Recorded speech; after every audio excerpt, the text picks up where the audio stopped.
Good morning, third grade. I'm going to continue reading Because of Winn-Dixie to you today.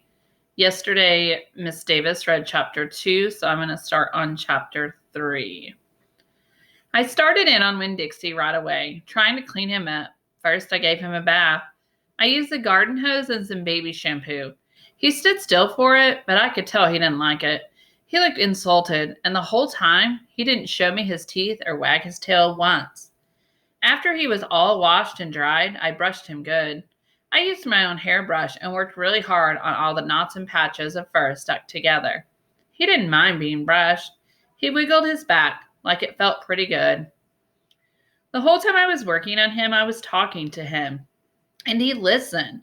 I told him how we were alike. See, I said, you don't have any family, and neither do I.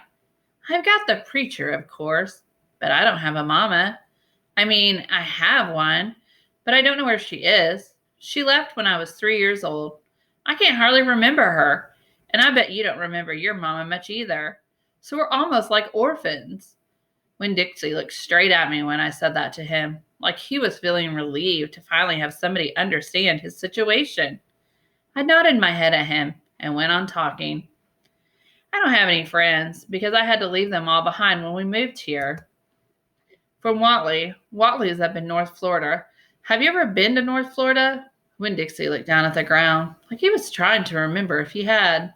You know what, I said. Ever since we moved here, I've been thinking about my mama extra, extra hard. More than I ever did when I lived in Watley. Winn-Dixie twitched his ears and raised his eyebrows. I think the preacher thinks about Mama all the time, too. He's still in love with her. I know that because I heard the ladies at the church in Watley talking about him. They said he's still hoping she'll come back, but he doesn't tell me that. He won't talk to me about her at all. I want to know more about her, but I'm afraid to ask the preacher. I'm afraid he'll get mad at me. Winn-Dixie looked at me hard, like he was trying to say something. What? I said. He stared at me. You think I should make the preacher tell me about her? Winn-Dixie looked at me so hard he sneezed. I'll think about it, I said. When I was done working on him, Winn-Dixie looked a whole lot better. He still had his bald spot, but the fur that he did have cleaned up nice. It was all shiny and soft. You could still see his ribs, but I intended to feed him good, and that would take care of that.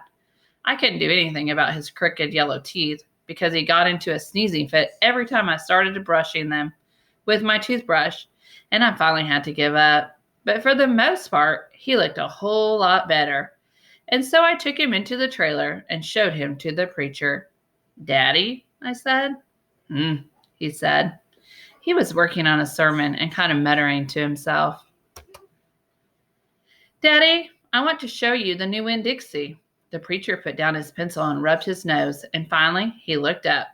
Well, he said, smiling really big at Winn-Dixie. Well now, don't you look handsome? Winn-Dixie smiled back at the preacher. He went over and put his head in the preacher's lap. He smells nice too, said the preacher. He rubbed Winn-Dixie's head and looked into his eyes. Daddy, I said, real quick, before I lost all my nerve. I've been talking to Winn-Dixie.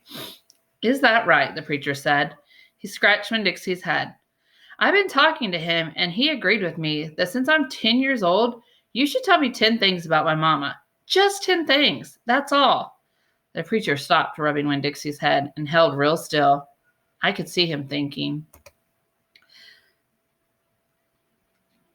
About pulling his head back into his shell. One thing for each year I've been alive, I told him. Please? Winn-Dixie looked up at the preacher and kind of gave him a nudge with his nose. The preacher sighed. He said to Winn-Dixie, I should have guessed you were going to be trouble. Then he looked at me. Come on, Opal, he said. Sit down, and I will tell you 10 things about your mama.